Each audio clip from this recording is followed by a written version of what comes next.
बोलो जयकारा बोल मेरे श्री गुरु महाराज की जय।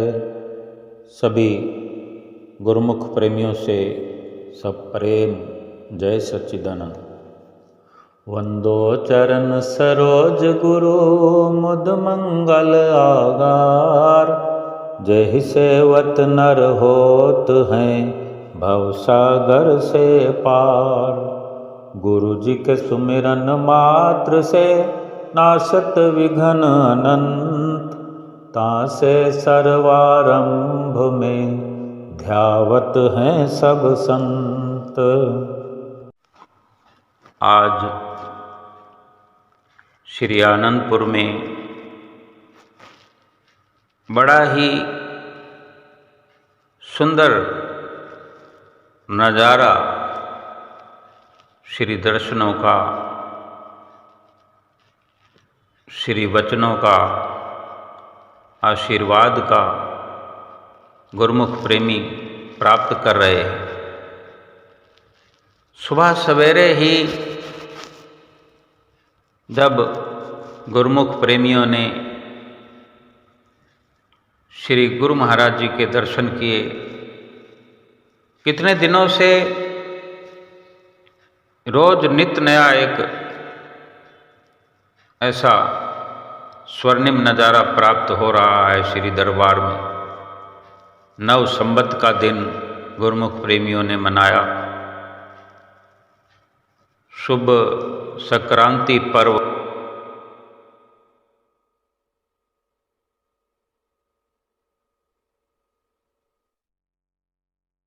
और दिव्य दिवस, और आज फिर से ये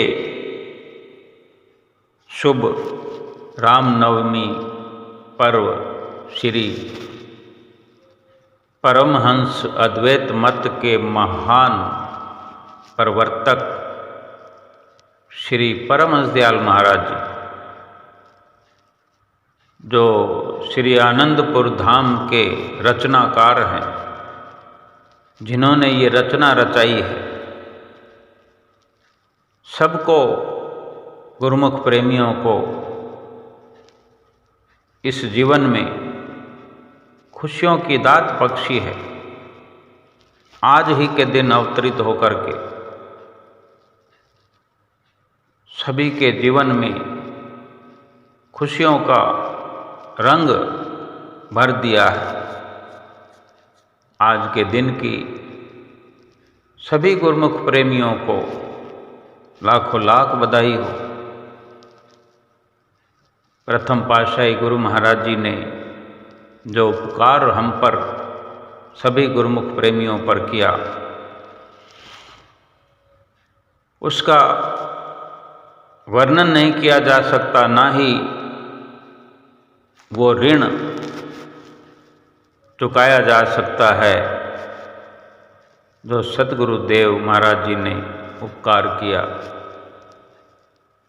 फिर दूसरे रूप में अवतरित होकर भी हम गुरुमुख प्रेमियों को भक्ति की राह पर आगे बढ़ाते रहे। फिर तीसरे महाराज अधिराज बनकर श्री परमहंस दयाल महाराज जी हमारी हार्दिक भावनाओं को पूरा करते रहे। फिर चतुर्थ पातशाही जी के रूप में श्री दरबार के ऊंचे सिंहासन पर विराजमान होकर हमारा मार्गदर्शन करते रहे। फिर पंचम रूप में अवतरित होकर के देश विदेश में डंका बजाया, हजारों आश्रमों का निर्माण करवाया। आज भी संसार का हर एक प्राणी जो श्री आनंदपुर धाम का अनुयायी है, आज सुखद शीतल अनुभव कर रहा है इस जलती हुई दुनिया में, इस माया की लगी हुई आग वाली दुनिया में भी एक ठंडक का एहसास श्री आनंदपुर धाम के अनुयायी कर रहे हैं। हर पल हर घड़ी अपने हृदय के अंदर शीतलता भर रहे हैं। आज भी गुरुमुख प्रेमी हर्षोल्लास से सुबह श्री आरती पूजा में अपने सतगुरु के श्री परमहंसों के दर्शन दीदार करते हुए गुरुमुख प्रेमी निहाल हो रहे थे। श्री हुजूर गुरु महाराज जी सभी को बारंबार आशीर्वाद प्राप्त कर रहे थे। श्री आरती पूजा से पहले जब श्री परमहंसों को श्री हुजूर गुरु महाराज जी तिलक लगाते हैं, वो स्वर्णिम नज़ारा आज गुरुमुख प्रेमियों को जो देखने को मिला। श्री आरती पूजा का लाभ प्राप्त किया और श्री आरती पूजा के पश्चात श्री हुजूर गुरु महाराज जी ने सुंदर वचन फरमाए। श्री गुरु महाराज जी ने फरमाया कि गुरुमुखों, आज हमारे श्री परमहंस दयाल महाराज जी का शुभ अवतरण दिवस है और सभी गुरुमुख प्रेमियों को बहुत बहुत बधाई हो, बहुत बहुत बधाई हो। सभी को सुबह सवेरे श्री हुजूर गुरु महाराज जी ने आज के शुभ जन्म दिवस की बधाई दी, आशीर्वाद दिया और फरमाया कि महापुरुष तो संसार में आते ही इसलिए हैं कि जीवों की भलाई हो। अवतरित ही जीवों की भलाई के लिए होते हैं। उनका असली उद्देश्य ही यही होता है, जीवों का कल्याण हो, जीवों की भलाई करने के उद्देश्य से ही संत महापुरुष इस धराधाम पर अवतरित होते हैं। सभी गुरुमुखों के बड़े भाग हैं कि श्री परमहंस दयाल महाराज जी ने श्री आनंदपुर धाम की रचना रचाई और आज देखते हैं कि यहाँ हजारों लाखों इंसान आकर के भक्ति और परमार्थ का लाभ उठा रहे हैं। ये सब श्री परमहंस दयाल महाराज जी का असीम उपकार है, जिससे गुरुमुख प्रेमी लाभान्वित हो रहे हैं। सभी रूहें रूहानी लाभ प्राप्त श्री आनंदपुर धाम से जुड़ करके उठा रहे हैं। इस प्रकार जब श्री वचन हो रहे थे और गुरुमुख प्रेमी बार बार जयकारा लगा रहे थे, तो श्री गुरु महाराज जी स्वयं भी अपने मुख से जयकारा लगाकर संगत के साथ मिलकर बोल मेरे श्री गुरु महाराज की जय अपने मुख से जयकारा लगाकर सभी गुरुमुख प्रेमियों को भाव विभोर किया, आनंद मंगल कर दिया। हर जीव चाहता है कि उसे अपने इष्ट देव की प्रसन्नता मिले, उसकी नज़दीकी मिले, उनका सत्संग मिले, उनकी रहनुमाई मिले। हम जितने भी गुरुमुख प्रेमी हैं, श्री परमहंस दयाल महाराज जी की कृपा से हम उनके उपकारों का जो लाभ प्राप्त कर सकते हैं, हम कितने भाग्यशाली हैं हम, अपने भागों की सराहना नहीं कर सकते। यही श्री वचन श्री हुजूर गुरु महाराज जी की मुख्य वाणी से सभी आओ सुनते हैं।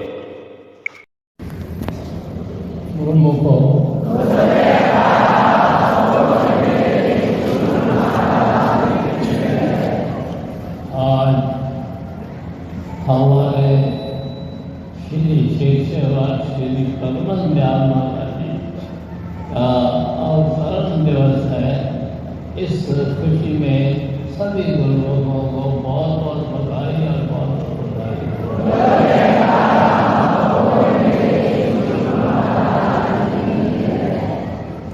महापुरुष हमेशा जीवों की भलाई के लिए संसार में आते हैं। उनका उद्देश्य यही होता है कि जीवों की भलाई और कल्याण के लिए। गुरुमुखों के बड़े भाग हैं जो श्री परमन दयाल महाराज जी ने श्री अनंतपुर दरबार की रचना की और रचना करके आज देखते हैं कि लाखों हजारों आदमी लाखों आदमी यहाँ पर श्री अनंतपुर दरबार में पहुँच कर रूहानी फैल उठा रहे हैं। गुरु महाराज की जय। हर जीव ये चाहता है कि मुझे अपने इष्ट देव श्री परमन दयाल महाराज के दर्शनों का सम्मान मिले, उनके दर्शन मिले। तो आज हम का सभी भारत गुरु हैं श्री अनंतपुर दरबार के सेवक हैं और श्री कृपा से श्री परमन दयाल महाराज जी की कृपा से या हम यहाँ पर भागों की हमारे भागों की हम सबके भागों की बड़ा सराहना नहीं कर सकते, जो कि हमारे हम आज इन भागों गुरु महाराज जी की कृपा से यहाँ पर पहुँचे हैं और महालोगों के दर्शन कर रहे हैं। आज सारा विश्व श्री राम नवमी का पर्व हर्षोल्लास से मना रहा है। भगवान श्री राम का ये शुभ दिन भारतवर्ष में ही नहीं बल्कि पूरे विश्व में मनाया जाता है, मनाया जाता रहेगा। समय समय पर भगवान इस धराधाम पर अवतरित होते हैं। आज ही के दिन हमारे श्री परमहंस दयाल महाराज जी इसी दिन, आज के ही दिन 1846 में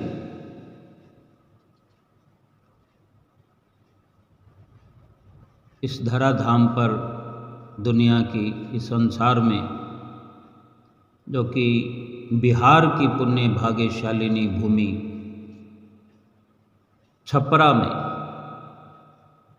जिला सारण के उच्च ब्राह्मण कुल पाठक वंश में अवतरित हुए। आप जन्मजात अवतारी महापुरुष थे। आपके पिता श्री तुलसीराम जी पाठक बड़े ही सुशील तथा परोपकारी वृत्ति के थे। जब संबंधियों ने श्री परमहंस दयाल जी के जन्म महोत्सव मनाने के लिए इन्हीं के पिताजी से कहा तो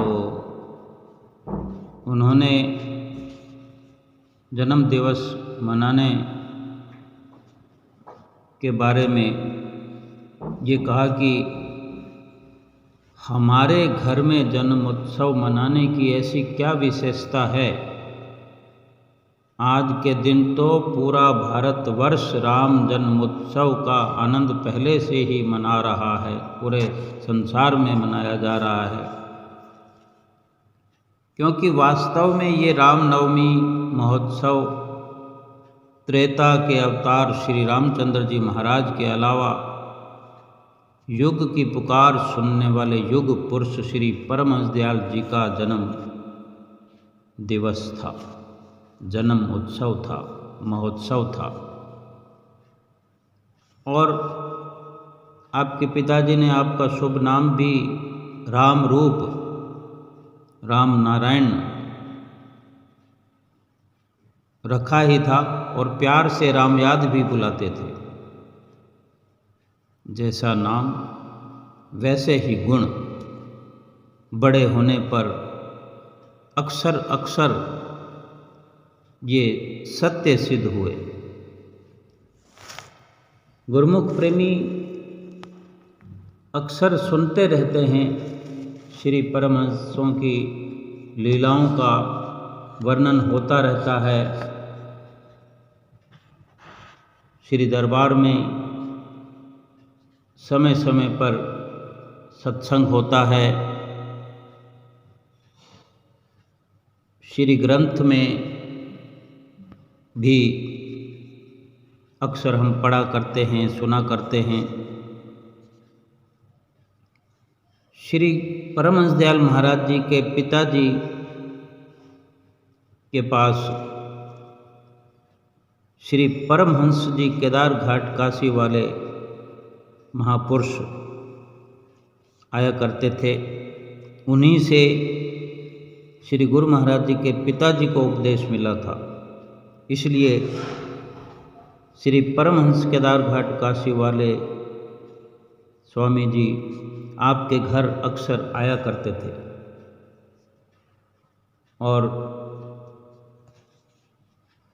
एक और लाला नरहर प्रसाद जी श्री गुरु महाराज जी के पिताजी के उपदेशी थे। विशेष श्रद्धालु तथा साधु सेवी थे और श्री परमहंस जी केदार घाट वाले लाला जी के घर भी कभी कभी पधारते थे।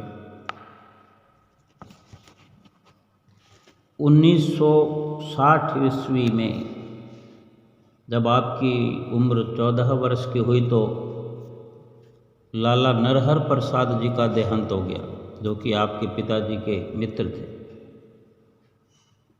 लाला जी की मृत्यु के बाद उनकी धर्मपत्नी के जीवित रहने तक श्री परमहंस जी केदार घाट काशी वालों का वहाँ आना जाना रहा। श्री परमहंस जी केदार घाट वाले भी उच्च कोटि के संत थे। वे आपको श्री परमहंस दयाल महाराज जी को, पहली पातशाही जी को प्यार से हापू बाबा के नाम से बुलाया करते थे। सबसे पहले ब्रह्म ज्ञान का उपदेश हमारे श्री परमहंस दयाल महाराज जी पहली पातशाही जी को इन्हीं श्री परमहंस जी केदार घाट वालों से प्राप्त हुआ, आध्यात्मिक लाभ हुआ। इन्हीं से सभी प्रेरणा प्राप्त हुई श्री परमहंस महाराज जी को। श्री परमहंस दयाल जी फरमाया करते थे, जब श्री परमहंस दयाल केदार घाट काशी वालों ने लाला जी की मृत्यु के पश्चात एक बार श्री परमहंस दयाल जी केदार घाट काशी वाले श्री गुरु महाराज जी के घर पधारे तो आपने अपनी हार्दिक अभिलाषा, पहली पातशाही गुरु महाराज जी ने अपनी हार्दिक अभिलाषा अपने ही श्री परमहंस केदार घाट काशी वालों के चरणों में प्रकट करी कि हमारा ख्याल गृहस्थ आश्रम में न पढ़कर साधु बनने का है, सो आपकी क्या आज्ञा है। तब हमारे श्री परमहंस दयाल महाराज जी पहली पातशाही जी ने फरमाया,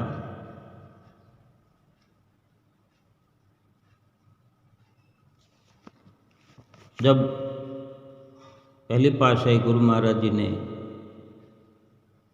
आज्ञा मांगी श्री परमहंस केदार घाट काशी वालों से, तब उन्होंने श्री परमहंस केदार घाट काशी वालों ने फरमाया श्री गुरु महाराज जी से कि भाई हापू, संसार में जो काम नियम व ढंग से किया जाता है वही ठीक होता है। आपका ब्रह्मचर्य पूरा होने वाला है, क्योंकि एक उम्र के अनुसार ही उस वक़्त ऐसा प्रचलन था कि ब्रह्मचर्य के बाद गृहस्थ आश्रम, फिर वानप्रस्थ, फिर संन्यास। तो केदार घाट काशी वालों ने श्री गुरु महाराज जी को फरमाया कि आपका ब्रह्मचर्य पूरा होने वाला है, अब गृहस्थ आश्रम में प्रवेश करो, फिर वानप्रस्थ से संन्यास आश्रम लो।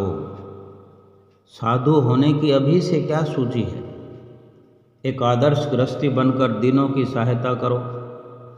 तब श्री गुरु महाराज जी ने उत्तर दिया कि आपका कथन सत्य है, मुझे गृहस्थ आश्रम से कोई घृणा नहीं, परंतु जहाँ तक मैंने देखा या सुना है और विचार किया है, मुझे इसमें कोई सार नहीं मालूम होता। मोह में फंसकर दीन दुखी बने रहना, भगवान के भजन से बेमुख रहकर जन्म को व्यर्थ गंवाना है। श्री गुरु महाराज जी ने फरमाया कि यदि कोई अपने मन में ये आशा रखे कि मैं दुनिया के काम भी करता रहूं और मुझे ईश्वर की प्राप्ति भी हो जाए, तो इस ख्याल को दिल से निकाल दे, ये कभी हो नहीं सकता। महापुरुषों के वचन हैं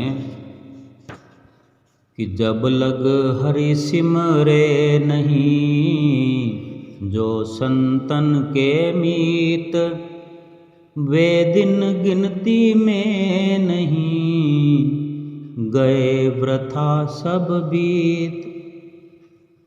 फरमाया कि ये मोह की जो जंजीर है बहुत सख्त है, बहुत कड़ी है। जब तक इसके बंधन में न पड़ा जाए तब तक तो ठीक है, इस बंधन के पड़ जाने पर इसे काटना बहुत ही मुश्किल हो जाता है। श्री गुरु महाराज जी ने फरमाया, श्री रामायण का भी कथन है कि चले हर्ष तज नगर नरप, तापस वणिक बिखार, जिम हरि भक्ति पाए श्रम, तज हैं आश्रमी चार। श्री गुरु महाराज जी ने श्री रामायण जी का भी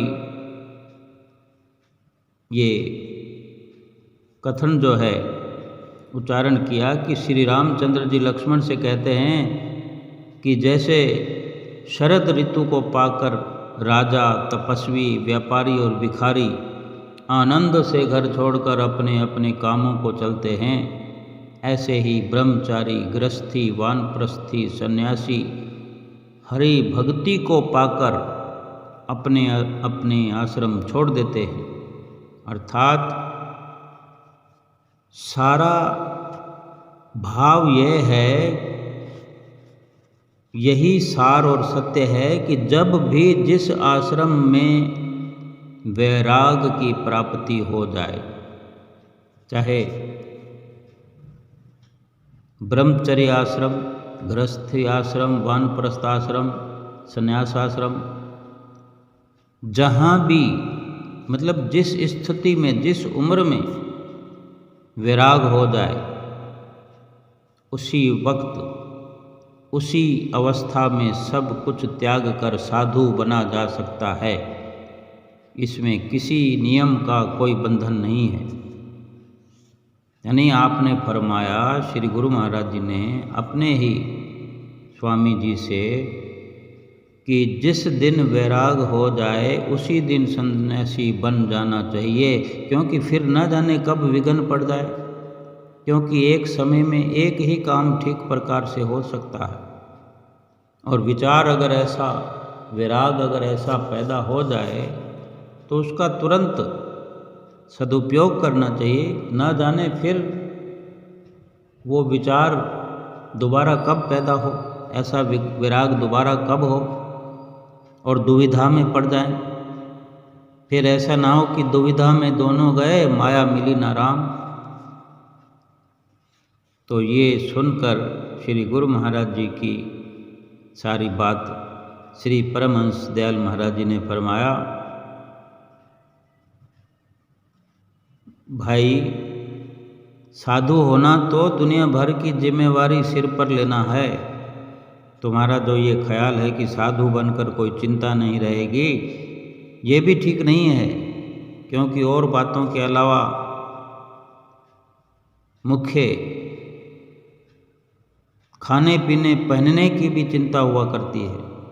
ये तो सबके लिए ज़रूरी है। तो आपने श्री गुरु महाराज जी ने, पहली पातशाही जी ने फिर उत्तर दिया कि पेट भरने के लिए मनुष्य कुछ भी खा सकता है, कंदमूल खा सकता है, फल फूल खा सकता है, और इसके अलावा भी परमात्मा ने सैकड़ों सैकड़ों प्रकार की वनस्पतियाँ और अलग अलग प्रकार के अनाज बनाए हैं। इनमें से किसी से भी अपना निर्वाह सरलता से हो सकता है। ये ज़रूरी तो नहीं कि हलवा, कलाकंद और स्वादिष्ट भोजन ही खाए जाएं। क्या जंगल के फल फूल खाकर मनुष्य जीवित नहीं रह सकता? जिस तरह से इस शरीर को रखना चाहें ये रह सकता है। दूसरी बात है खान पान, अन्न जल के विषय में। इसके लिए जहाँ भी इस शरीर के निमित्त जो कोई वस्तु हो वो स्वयं अपने आप प्राप्त हो जाती है। जो प्रारब्ध में लिखा है वो मिलता है। फिर ये वचन भी, ये दोहा उच्चारण किया कि पहले बनी प्रारब्ध पाछे बना शरीर, तुलसी ये आश्चर्य है मन नहीं बांधे धीर। श्री परमहंस जी केदार घाट वाले बोले, निश्चय हो जाना आसान बात नहीं है, फिर सबसे बढ़कर संस्कार की बात होती है।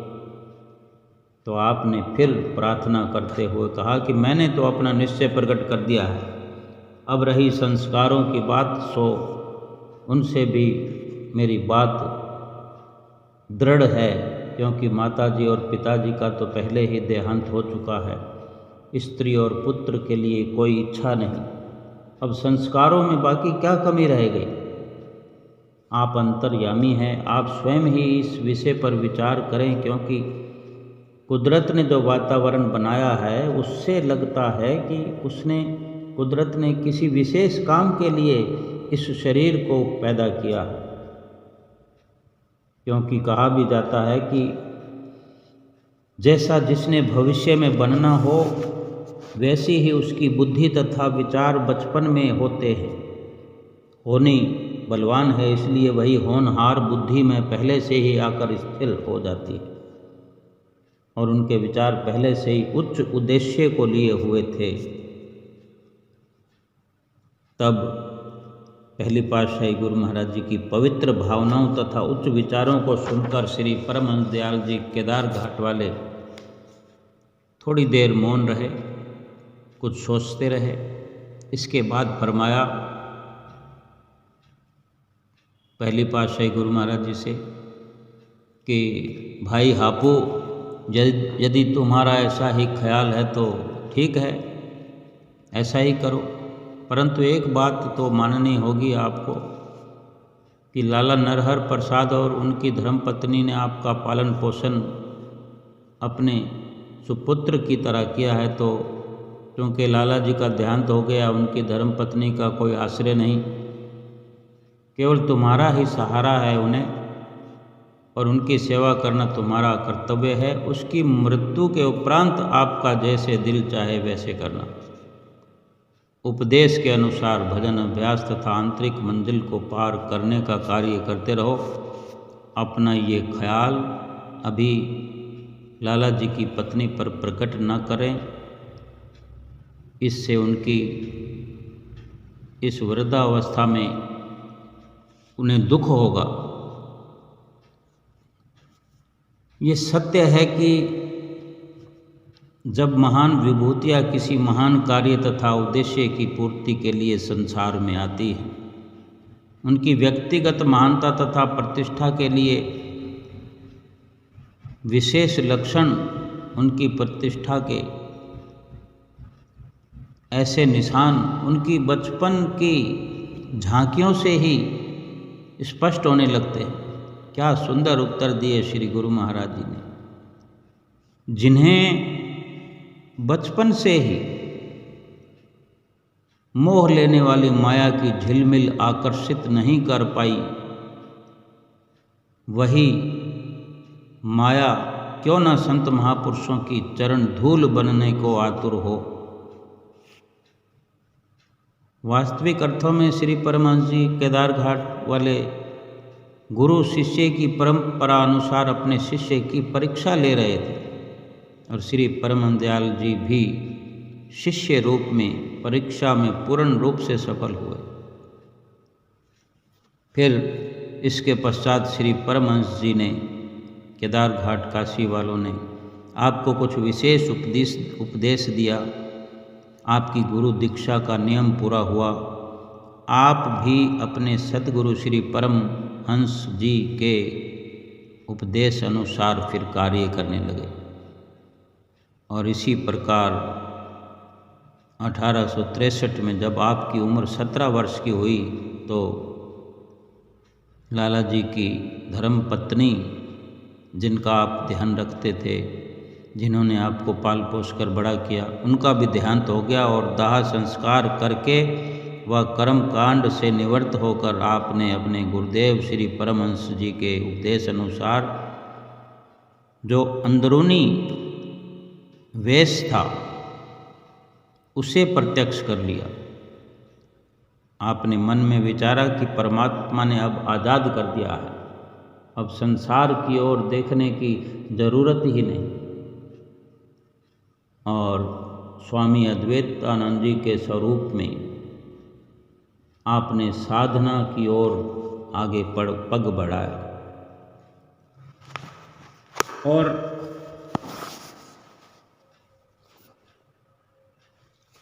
आगे चलकर, क्योंकि अपने श्री गुरु महाराज जी से नाम की प्राप्ति हो गई, नाम दीक्षा उपदेश का कार्य संपन्न हो चुका था, और हर प्रकार से आज़ाद होकर आपने 1963 में श्री परमहंस दयाल जी ने सारे संसारिक बंधनों को छोड़कर घर का त्याग कर दिया। श्री गुरु महाराज जी 17 वर्ष की उम्र से लेकर लगभग 33 वर्ष की उम्र तक, यानी 1863 से लेकर 1879 लगभग 33 वर्ष अकबरपुर के जंगलों में घोर तपस्या की तथा अनेक शहरों का भ्रमण किया। कठिन साधनाओं से गुजरते हुए और अनेक गांव शहर का भ्रमण करते हुए, और फिर आगे चलकर 38 वर्ष की आयु में लगभग 1884 में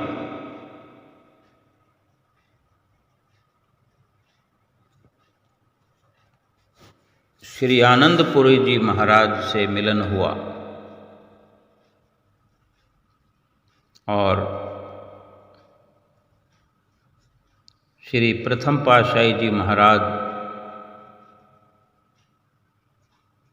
फिर 69 वर्ष की उम्र में 1915 आप जी के कोमल तन पर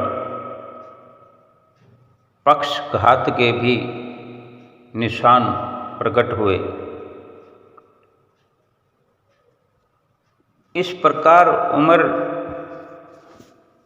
व्यतीत होती रही। इससे पहले एक ऐसा अवसर भी आया, आप जी दूसरी पातशाही गुरु महाराज जी से मिलने के लिए भी एक संयोग बनाया। 1904 में श्री परमहंस दयाल जी पहली पातशाही जी दीवान भगवान दास जी के साथ टेरी पधारे।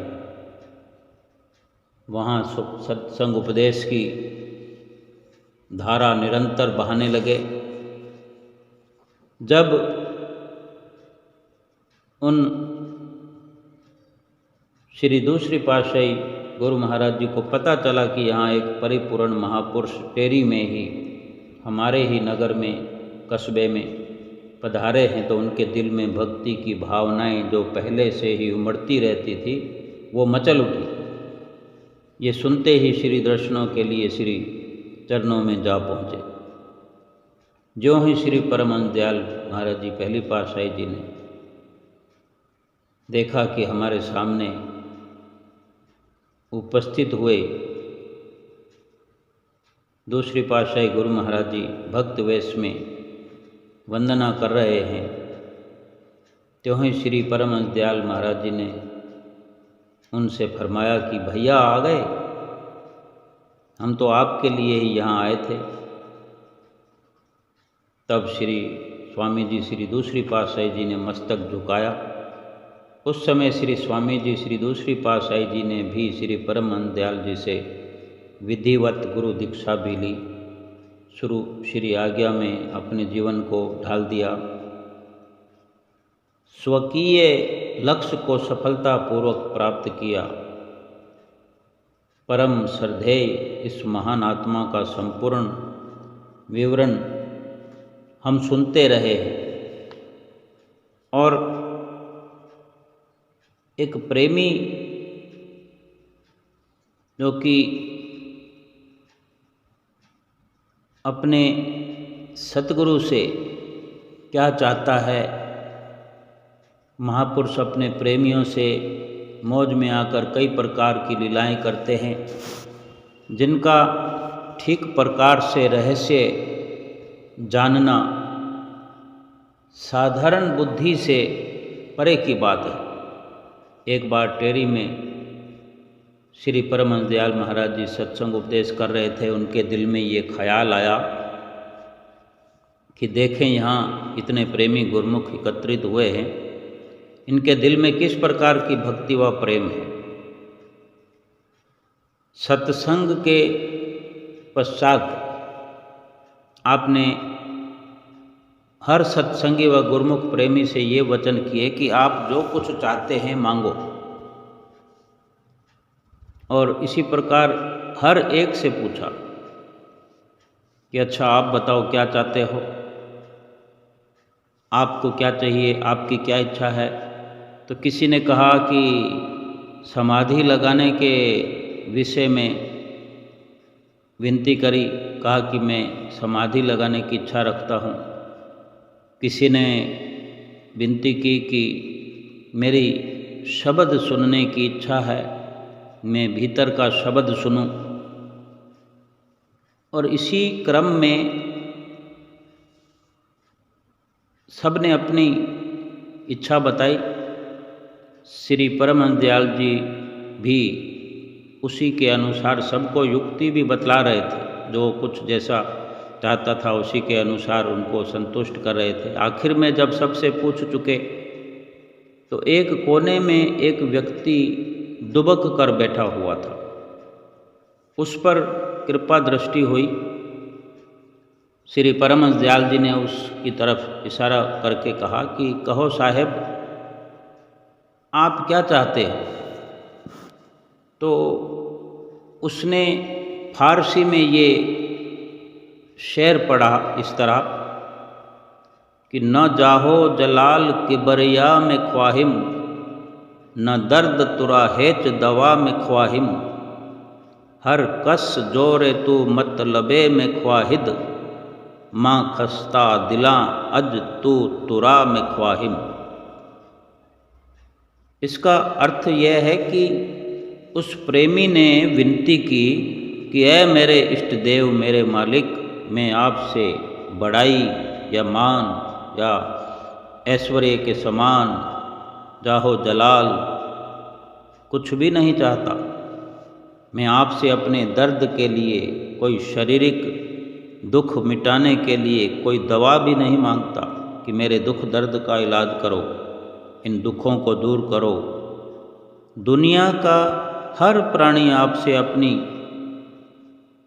मजबूरी प्रकट करके अपना स्वार्थ सिद्ध कराना चाहता है, लेकिन ए मेरे प्यारे, ये दास केवल तुमसे तुम्ही को ही मांगता है, किसी और वस्तु की इच्छा ही नहीं है। तब श्री परमहंस दयाल महाराज जी, पहली पातशाही गुरु महाराज जी ने फरमाया, ठीक है, रूहानियत में, भक्ति में सबसे उत्तम और श्रेष्ठ मांग ही यही होती है। सच्चे प्रेमी की ही यही भावनाएं हुआ करती हैं। जैसी जिसकी भावना हो उसे उस प्रकार फल भी मिलता है। और इन श्री अमृत प्रवचनों को सुनकर तथा श्री परमहंस दयाल जी की दिव्य ज्योति के दर्शन करते हुए उस प्रेमी ने अपने अंदर एक दिव्य तेज आलोकित होते हुए पाया। इस प्रकार कतार्थ हो मुक्त कंठ से आपकी महिमा गाने लगा। वो भाव यही है कि जो सच्चा प्रेमी होता है उसे दुनिया की किसी वस्तु से मतलब नहीं होता। उसे वास्तव में जीवन के वास्तविक गूढ़ रहस्यों का पता चल जाता है और वो मालिक से केवल मालिक को ही मांगता है, क्योंकि जब मालिक ही अपना बन गया तो फिर उसकी दासियाँ जो रिद्धियाँ सिद्धियाँ हैं वो खुद उसके चरणों में आ जाती है। उस सेवक के चरणों में रिद्धियाँ सिद्धियाँ आ जाती है। माया मायापति की दासी है और इसके उलट यदि माया की इच्छा करो तो ये अपनी बनती ही नहीं, अपने पास आती ही नहीं। हर वक्त इसका अभाव बना रहता है और ये नचाती रहती है। इसी के पीछे, इसी को पाने में लगा रहता है और भगवान को भूलता रहता है। यही तो माया है जो धोखा देती है, हर वक्त धोखा देती है और अंत में भी धोखा देती है। इसलिए सच्चा प्रेमी वही है जो केवल अपने इष्ट देव मालिक के अलावा किसी वस्तु की इच्छा रखता ही नहीं। संत महापुरुष तो दयालु होते हैं, वे अपनी कृपा से सबका दामन भरते हैं। अब ये जिज्ञासु की अपनी भक्ति भावना पर निर्भर है। जितना पात्र होगा उतना ही ग्रहण कर सकेगा। कितना सुंदर उत्तर दिया उस प्रेमी ने कि आपके सिवाय मुझे कुछ चाहिए ही नहीं। जिस दिल में सतगुरु का निवास हो गया, जिस दिल में सतगुरु आके बस गए, वहाँ कमी किस चीज़ की बाकी रह गई? ध्यान, समाधि, साधन, संयम सब उसी में समा गए। इसलिए हर जिज्ञासु को, प्रेमी को सदा अपने मालिक को ही मांग लेना ठीक है। और श्री परमहंस दयाल महाराज जी ने स्वयं अवतार पुरुष होते हुए भी संसार के सामने आदर्श स्थापित किया कि लोग कैसे बड़े बने, कैसे महान बने और क्या किया जाए, कैसे करना चाहिए। आप सभी कुछ ऐसे वचन फरमाया करते थे। आप सब कुछ संपन्न होते हुए, सर्वगुण संपन्न तथा जन्म से ही अवतारी विभूति होते हुए, वे किसी से ज्ञान लेते नहीं बल्कि देने के लिए आते हैं।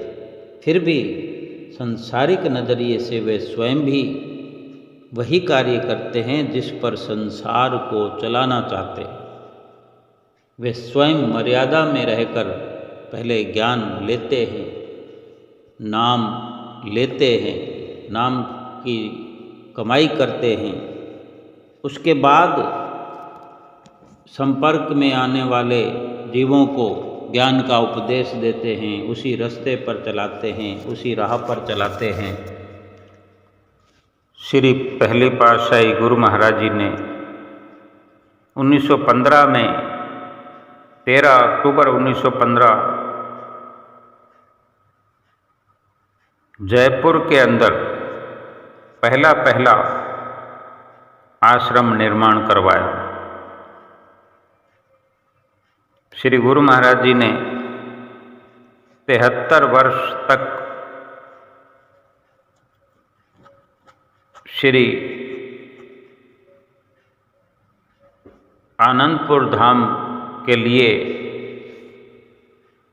ये रचना रचाने की जो शुरुआत की,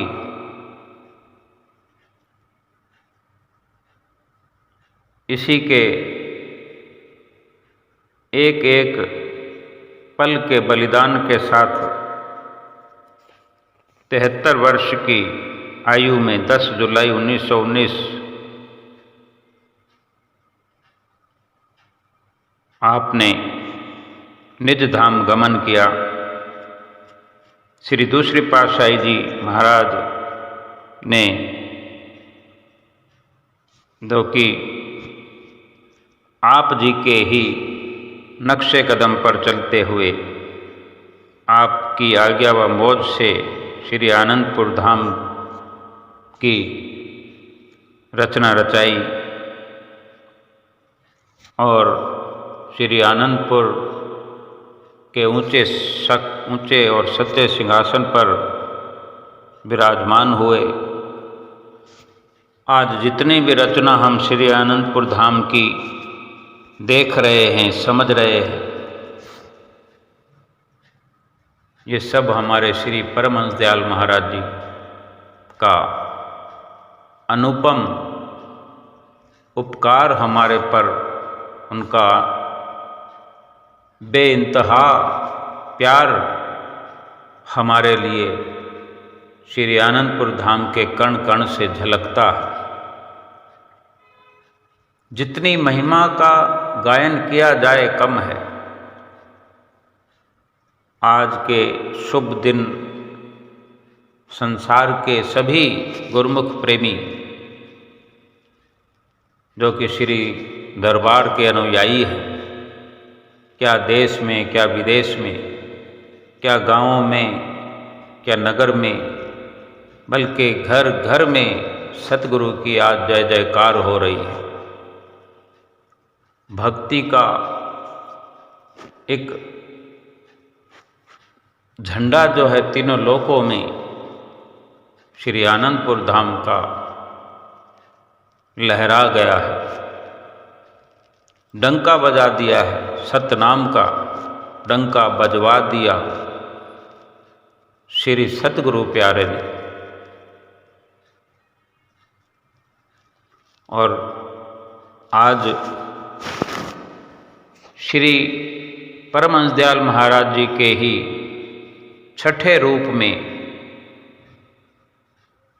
छठे स्वरूप में हाजिर हजूर गुरु महाराज जी सभी गुरुमुख प्रेमियों को सुंदर सुंदर दर्शनों से, अपने आशीर्वादों से कृतार्थ कर रहे हैं। आज भी श्री आनंदपुर धाम में शुभ रामनवमी का पर्व मनाते हुए सुबह सवेरे ही सभी गुरुमुखों को, प्रेमियों को निहाल किया, सबको आशीर्वाद प्रदान किया, सबको बधाइयाँ देते हुए, और एक अलौकिक दृश्य आज श्री आनंदपुर धाम में गुरुमुख प्रेमी प्राप्त करके अपने जीवन को सफल बना रहे हैं। कितने ही दिनों से गुरुमुख प्रेमी ये शुभ घड़ियाँ प्राप्त कर रहे हैं, अपने जीवन को साकारत कर रहे हैं और सतगुरु के शुकराना के गीत गा रहे हैं। आज के इस सुंदर अवसर की, श्री रामनवमी पर्व की, फिर से एक बार सभी को, गुरुमुख प्रेमियों को लाखों लाख बधाई हो। बोलो जयकारा बोल मेरे श्री गुरु महाराज की जय।